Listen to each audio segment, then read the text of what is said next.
AEW's 6-year anniversary Dynamite looks to be better than anything that WWE has put out in 2025. I will tell you my reasons why I feel that way, as well as some other AEW and WWE news here on Screw the Script.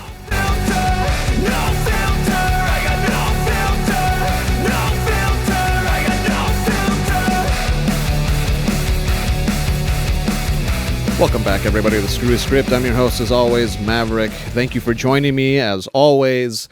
Click that like, comment, subscribe if you haven't subscribed yet and you've been watching my videos for some time. I'm right there to 600 subscribers, so thank you to all of you who have subscribed already.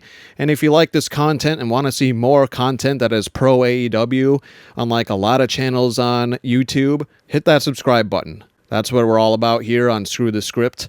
I go against the script that everybody follows of wanting to bash on AEW, wanting to say that there's only one big wrestling promotion that deserves to be in America. All those people that want to hate on AEW, all those people that want to see it fail, screw them and screw that script. Anyways, let's get on to today's video content.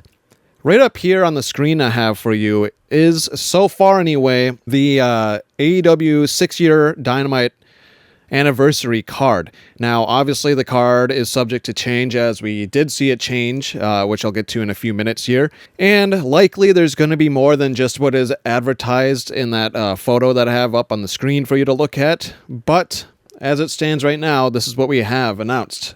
Kenny Omega and Brodito teaming up against the Young Bucks and Josh Alexander. That should be a really, really fun trios tag match.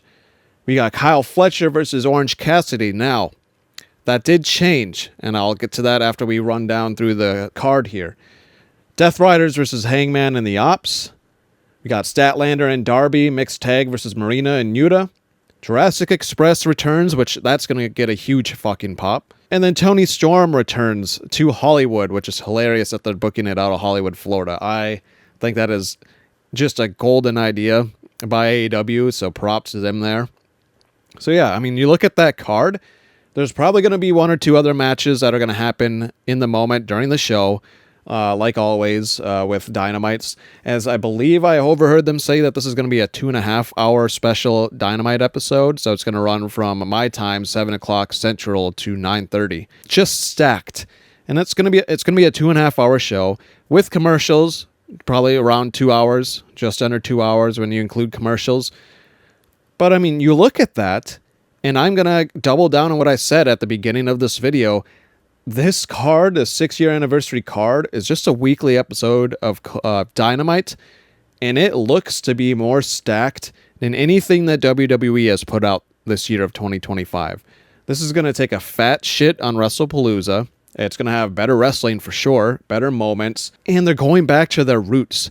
In a year of 2025, if I could sum it up to one sentence for AEW, it's AEW is going back to their roots.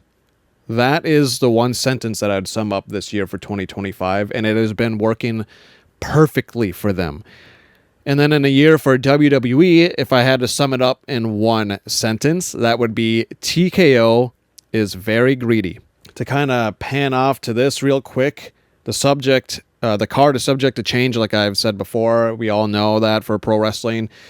The Kyle Fletcher versus Orange Cassidy match was supposed to be Fletcher versus Hologram. Hologram has been dealing with an injury, this is one thing that AEW and Tony Khan need to work on.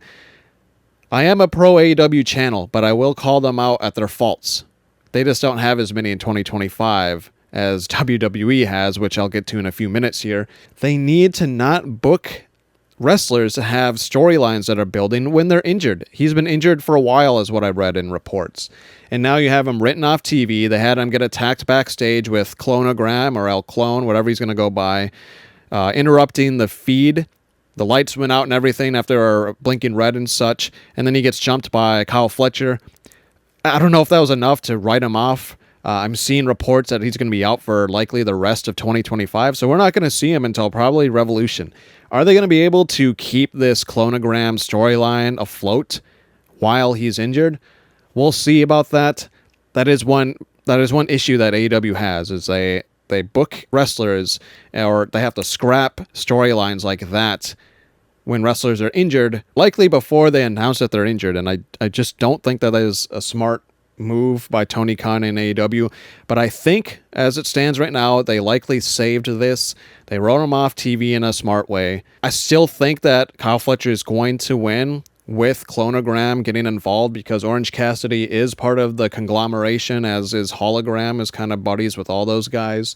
So maybe they have Clonogram debut and cost Orange Cassidy the match, and then we hear like Tony Schiavone or somebody on commentary go, hey, that's Hologram, why is he attacking his friend?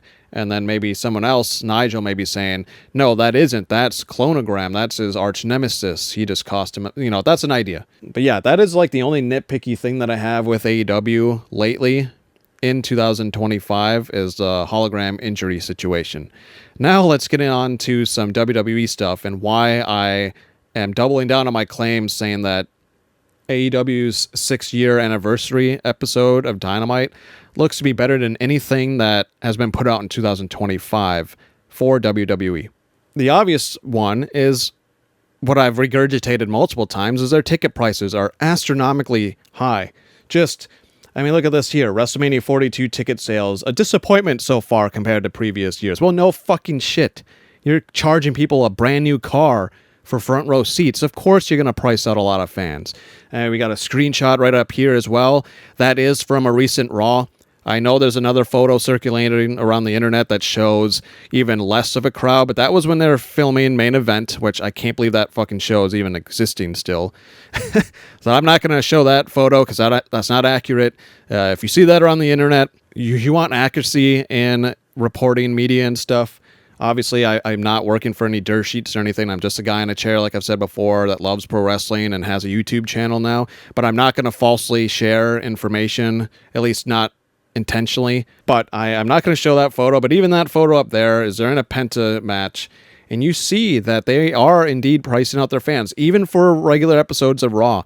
Soon we are going to see WWE go to smaller arenas, smaller venues, because they charge so damn much for tickets that the average family is not going to be able to afford over $1,000 just for nosebleeds for 4 or 5 tickets. It's just too much for the working class, for the working family. Then you got, this person right here said, "Dear TKO, if I add up my flights, hotel, food, lifts, etc. for a 3 to 4 day trip to Vegas, and I'm still not even halfway to the price of your WrestleMania tickets for the highest seat in the stadium for nosebleeds, you've got a serious problem. Fix it." You got people left and right calling them out, and likely they will not fix it because this is the TKO way. This is what they did to the UFC, and is now happening to WWE. Then you got the ESPN writer that had to double down on what he said, who was literally attacked and ridiculed by guys like Booker T, which I'll show that screenshot in a second, having to say, "I am a pro wrestling fan.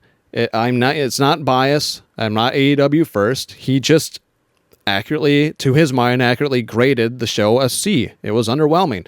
And I said in my last video, or 2 videos ago maybe, that was gracious of him to give them a C. I think it was a fucking fail outside of one match. He says that it's a surprise to me that so many people were surprised that somebody at ESPN could give it an average grade.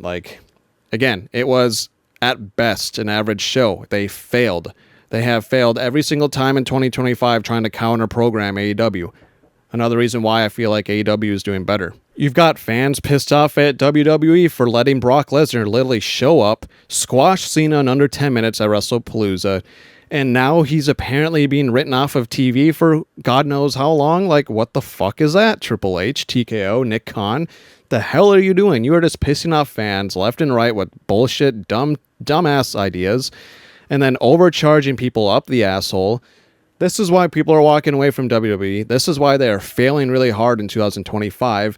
And even if you are a WWE diehard, stan, I think you're just delusional at this point, trying to defend it. This John Cena retirement run has been lackluster. His heel turn was a fail. Now he suffered a squash match, essentially, almost a squash, by Lesnar, who has now written off TV. And what was the point of that? He just loses, okay? What the hell?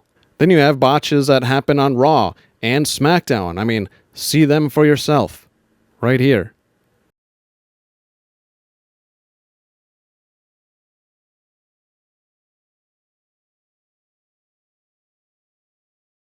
cover now on Nia Jax. Tiffany Stratton. A 2 count and a kick out.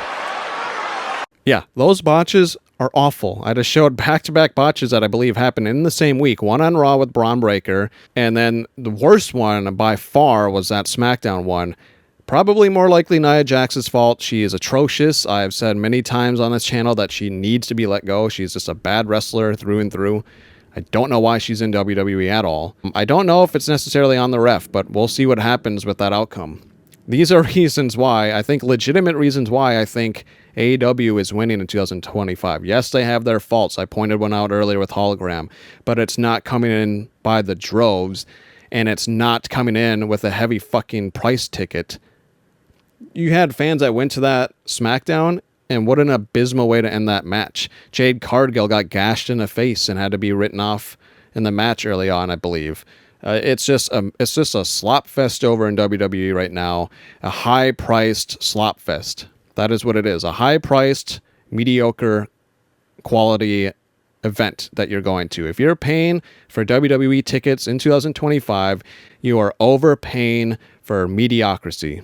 That's all I had on this episode of Screw the Script. You let me know down below if you agree with my claim that the 6-year anniversary of AEW looks to be better than anything that WWE has put out in 2025. You let me know your thoughts and the other takes that I had on this video. As always, this has been Maverick with Screw the Script. Thanks for watching.